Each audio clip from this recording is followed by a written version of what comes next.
cold-blooded.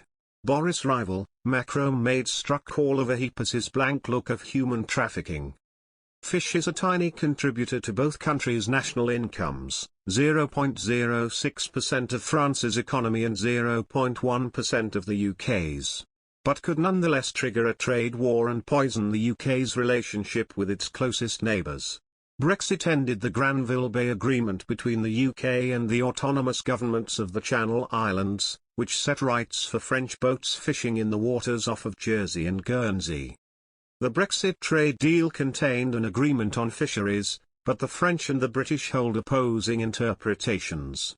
This is because the text is ambiguous. French fishers are allowed to continue operating in Channel Islands waters as long as they can prove they previously fished there, but it does not specify what evidence is needed. The UK wants positional data showing fishing activity in its waters as well as a record of the catches.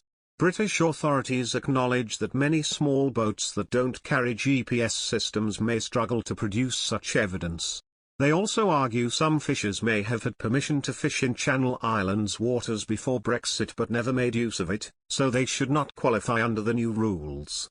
French fishermen, however, counter that the Brexit trade deal provides for continuity of fishing in those waters. They say they have meticulously kept paper logbooks that prove they were operating legally in British waters before Brexit, and that the Brits are just being difficult. The French government said it would impose targeted measures if the fishing row is not resolved. Originally planned for midnight Tuesday, Macron said his government will postpone retaliatory action against Britain over a post-Brexit fishing row until the end of Tuesday. Recently, Emmanuel Macron has been ridiculed for turning a blind eye to migrants. Tony Smith, a former head of the border force, had taken aim at the French PM recently, saying he was turning a blind eye to migrants and criminal gangs.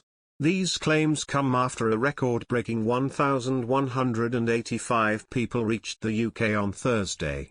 Former Security Minister Sir John Hayes urged the government to turn back more of these migrant boats, saying, "If not now, when?"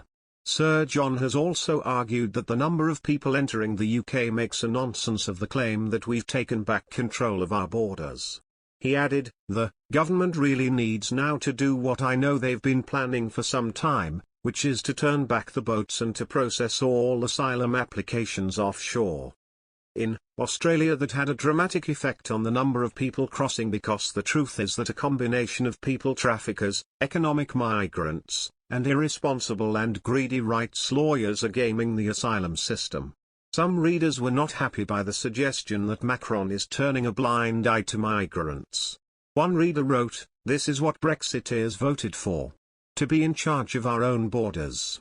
Patsy Ballerina wrote, "Per capita the UK takes less than half the number of immigrant refugees than France, less than a 1/4 of what the Netherlands take in and less than a 1/10 of what Germany takes.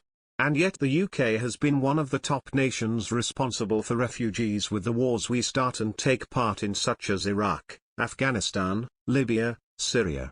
So it's only right that the UK takes its fair share, as we're a big part of the cause." Deviona Wave wrote, "Every time a migrant boat arrives, we cancel a French fishing license."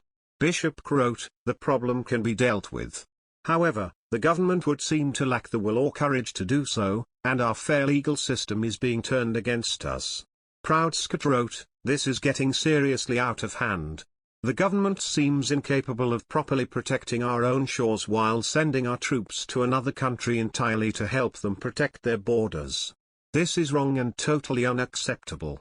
The taxi lady wrote, "Tow them straight back. Stop giving France our money. Bring the border back to Dover. Patrol the channel. Make our side of it a no-go zone for EU vessels."